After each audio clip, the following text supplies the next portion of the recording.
So you mentioned you had a manager who found you guys when you were in high school, and Hmm. he was the same still person that's there now. Hmm. When the business and contracts and publishing comes, does the manager not know the business and say, guys, what are you doing? Let's look at this stuff. Or the manager says, yeah, whatever you do, I'm still going to get paid regardless. Or From my understanding, he was learning on the job as well. Like he had never had a high profile group. Like he was I think he had just graduated from college his own self, and he was working at his family's business here in Baltimore or whatever. So he didn't know a lot about the stuff that was going on either. Like he was yeah, almost like the fifth member of the group. He was just like us. He was learning just like we was learning, and yeah, getting in trouble about stuff the same way we was doing it, doing stuff he had no business the same way, just like us. You yeah. know, it's And I like and I and he I probably think know now, but at that time he. yeah. And but and it's upsetting that black artists seem to have been taking the brunt of this stuff. We don't hear too much from white, whether rock or pop or stuff. It seems as if even hip hop. I think they seem. I think when only hip hop they may be a little bit exorbitant with their money, but it didn't seem as if they they had the same issues as R&B acts. And Backstreet Boys and I watched a thing on what's the guy called Lou Pearlman. yeah, well, yeah, Yeah, yeah, he, from what I yeah, understand, they got guys like Backstreet and NSYNC and them. They were pretty big, and they went through some. Looking at that, it seemed like they went through some similar things. I think they tend not to talk about it as much. You know, like some well, people yeah. speak out, and some people don't. No, he took advantage of all of them, but Hmm. then when they all started selling 10 million albums, Jive took in and bought him out and made Exactly, sure they got their stuff. exactly. Yeah, so he took advantage of all of them. But they Hmm. the thing is that once they spoke out, the industry everyone rushed to sort it out for them. That's it. That's the part right there. Like when we speak out, it's just more like so many people be like, "You dummy, you should know better than that. You Yeah, should know better." But at the time, like you still kids, like you just coming out of high school. Like we got our deal, like our first year out of high school for real. So it's like yeah, we don't know nothing about all that type of stuff, Like, and even what we did know, even the people who did know, like Jazz, he was still peer pressured into like if you told that, like if you don't do this, then it's gonna mess it up for everybody. Then yeah. he got it. So. What Yeah. happened when you moved to when Island and Def Jam merged and you're coming up with your second album, Enter the Drew? Is there more money that comes towards you guys to do more things? I know you're on the Rush Hour soundtrack.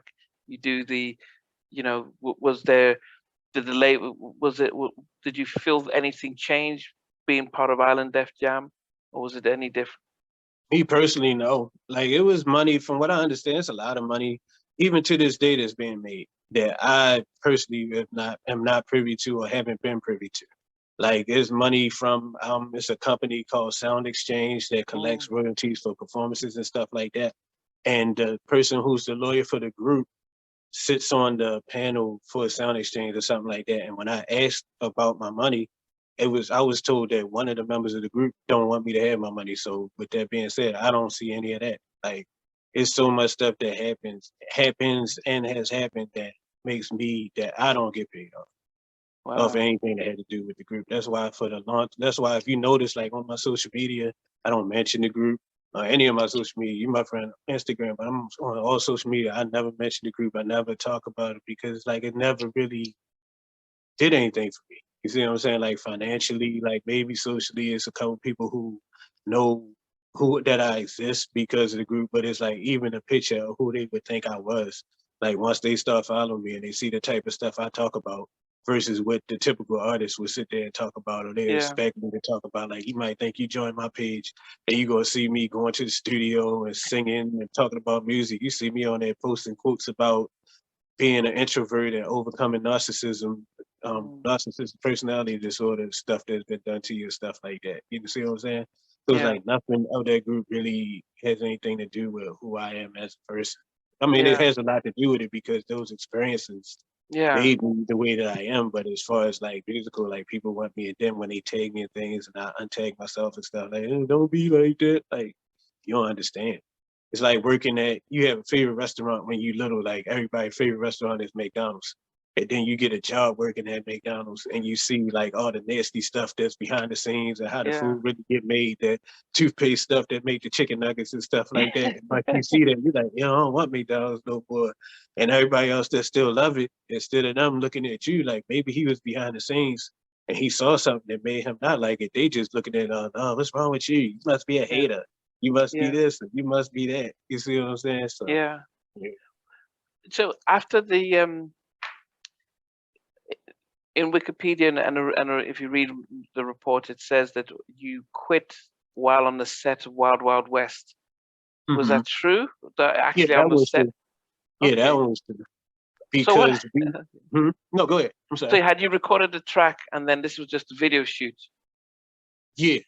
What happened was, like I said, that was one of those tracks where I don't believe I might have sung on it, but a lot of tracks, a lot of times, like one person will go in and do a whole track, and we say it's the Okay. group because when we come time to perform it live, we'll sound just like that because we can imitate each other's voices or dynamics or whatever and make it sound just like the record. So I don't remember if I sung on the track or not, but the track was done, and we were at the video shoot, and that video shoot was to be, I think, a 10-day shoot.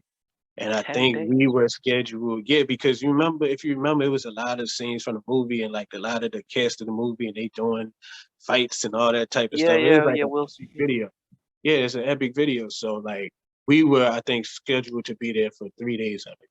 And at that point, I'd already reached my wits end and we had just got back from a international tour. Like we were over in Europe and we were in Europe. It was like a European leg of a tour. And what ended up happening, like we were on that tour, and every night after the shows, like when I would come off stage, because like it's a difference in how your perception, like you said earlier, when people see you all up and through the video, they gonna scream for you. You're a big star. When a person that they see in the video, and if they blink their eyes and they might miss them, they ain't really looking like, who are you? Like they looking at you on stage. Oh, that's the other member. Like that's what he look like or whatever. So they really like Yeah. take you in, like when you play a new song. So every night that was like the response. Like all of them would come out there and everybody screaming because they know them or whatever like that. They see me, they just looking at me, you know. And maybe by the end of the song, if I sung a song, one of my songs or whatever on the show, then at the end of the song, he's like, "Oh, he's all right," and then they clap a little bit or whatever at the end. But it's like everybody else get there as soon as they step up, they like, they see me, hey, yeah, okay. So it's like I got tired of that, and I went to. I'm a very spiritual person, so one night I spent the night on the bus, the tour bus, and I prayed and I asked, I said, Heavenly Father, like, why is it that everybody else seem like they get what they wanted out of this group situation? And why it seemed like I'm not getting nothing that I want? And it wasn't nothing scary. It wasn't no voice that knocked over nothing. I didn't see anything, but I heard a voice inside and it said, you're not never gonna get what you want until you doing it for me. And so like when I heard that, I was like, okay, and I know what I gotta do. So I'm a people at that time was very much a people pleaser too. So when I saw everybody else, because I spent the night on the bus, the next day when everybody saw me, you know, asked to make the hut go fun, they didn't see me all that night or whatever, and they was hanging out, partying or whatever they was doing. And so they was like, what, where you was at? Yo, you missed this. And it felt, you know, like camaraderie or whatever. So I'm like, I don't want to break this up. Like these guys, these my friends. You know, regardless how I feel about stuff, these guys are my friends. We did come into this together, whatever. So I'm gonna stick around. So what ended up happening, we went to France, like our first time in Paris. And as soon as we got off the plane, fans met us, like it was always be that people would know you was where you was gonna be. Like and same here, like when people know when somebody coming in town, if you know somebody work the airport or whatever, they'll tell you Mm. what they coming. So people was there to meet us. And like people was hugging us and happy to see us, but at the same time, some of them was like, y'all gonna be fighting tonight. And we looking at each other like fighting, like why would we be fighting? And they start naming different artists. They's like, this person was just here, they got into a fight. This person was just here, they got into a fight. But the thing that we noticed, all the people that they named were rappers. So we can understand them getting into a fight because the type of music that they make, not that it should, but it can make people rowdy. It can make people feel a certain kind of way because Yeah. music has frequencies and make people feel certain ways. I know that now, but back then, even like, yeah, certain songs make people rowdy. So we thinking, nah, that's not gonna happen to us because the songs we make, when we get finished, everybody, all the guys gonna be looking for the closest lady, and all the ladies gonna be looking for the closest guy. They gonna be trying to get out of here and do some grown folks stuff. You see what I'm saying? Yeah. So we thought nothing else of it.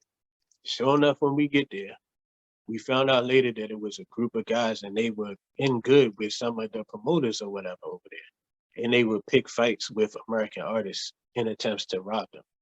So we didn't know this. So a guy that used to travel with us, he's from Baltimore, and I'm sure you've seen or heard about The Wire and all those shows and stuff like that based on Baltimore that make everybody think that Baltimore is just like this Yeah, gangster, yeah, or yeah. even statistics that make people think that Baltimore is just this gangster place or whatever, which certain parts of it can be and certain people can be, but I'm sure that's the same everywhere. I go Yeah. to your home and you can show me certain parts that you wouldn't want to go, you shouldn't go to if you don't know anybody and you ain't equipped or whatever. You see what I'm saying? Yeah. I think we know worse than anywhere else, but we did have a guy that has like that mentality. Like he didn't start anything, but he wasn't to be played with.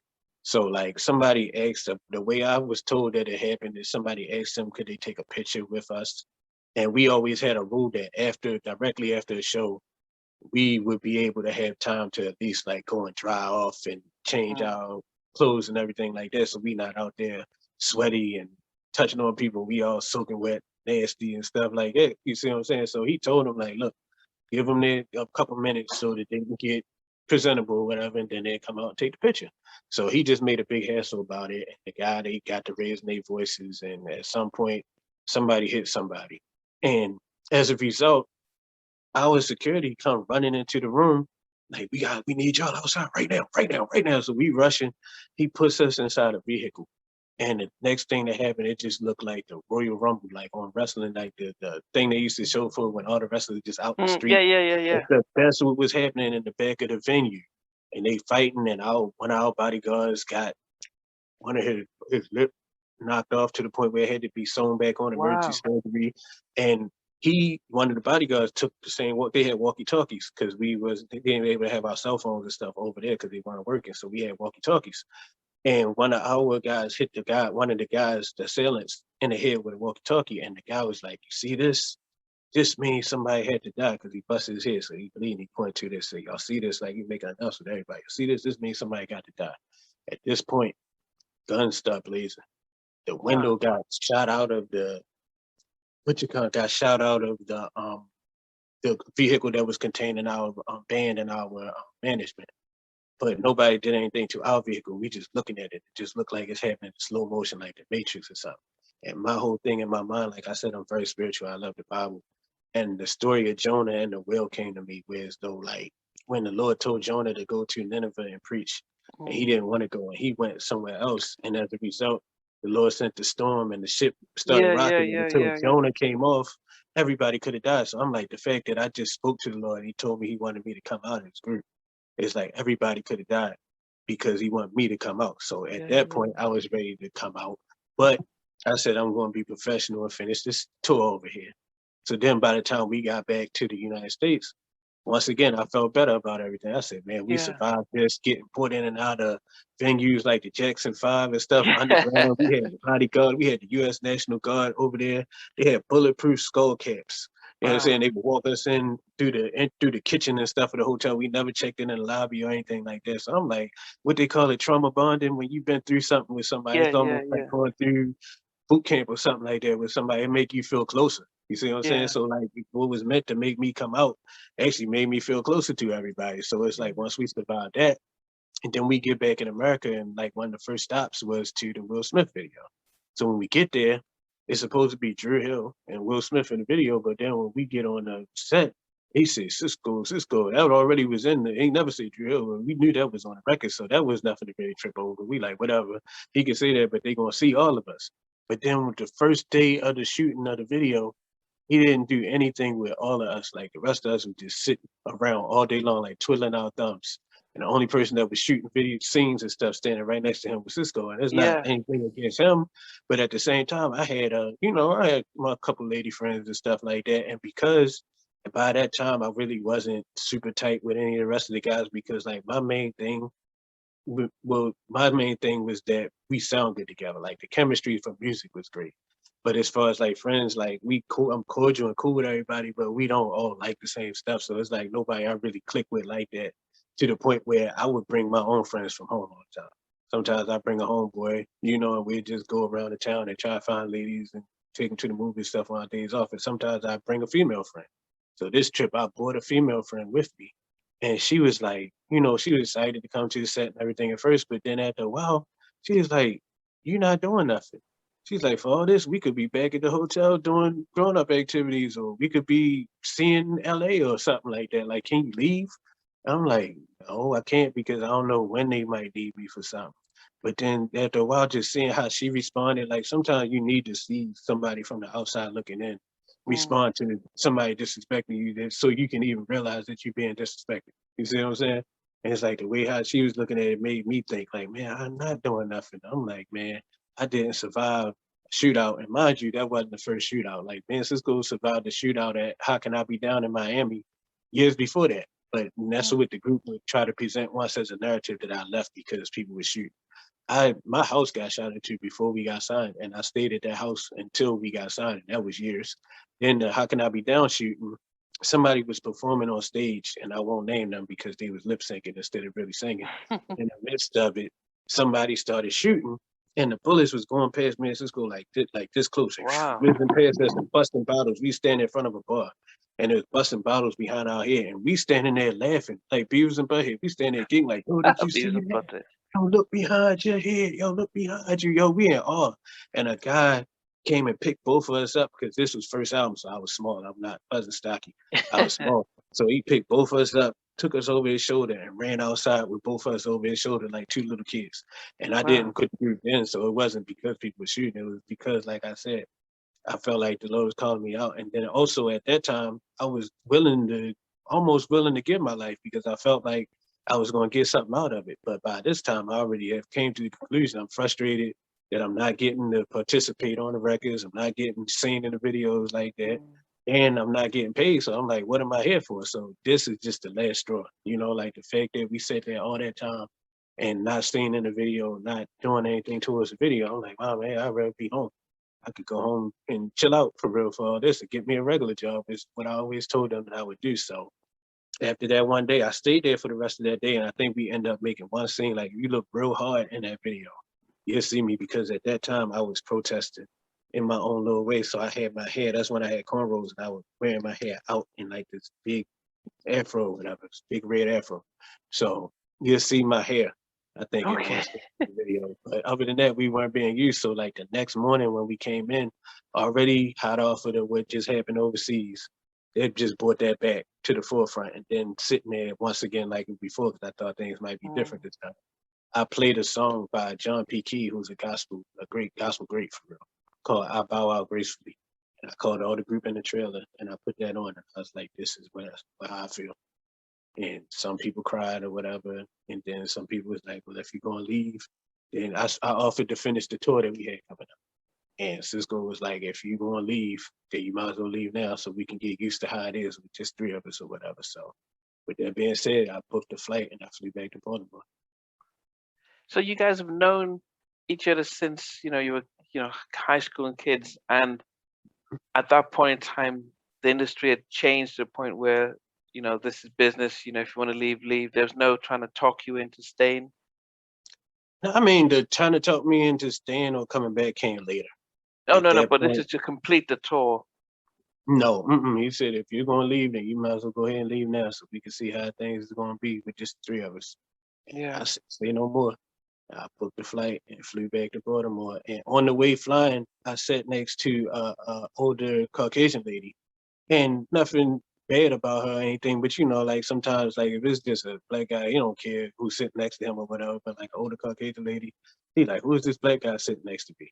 And so she started asking me questions about myself. She's like, if you don't mind, can I ask you what you do? Because I was sitting in first class, because at that time, I had enough that, I ain't have a lot of money, but I had enough that I could do little stuff for myself or whatever. So I Mm. bought myself a first class ticket. And she was like, if you don't mind me asking, what do you do? And I said, because I'm definitely not tall enough to be a basketball player. I was husky, but not husky enough probably to look like a football player. So they just like, who's this random black guy to sit next to me? And I said, well, I used to sing in a R&B musical group. And she said, and I told her what happened and everything. And she was like, her words to me were, no amount of success can compensate for failure at home. So if you're not happy, then you did the right thing.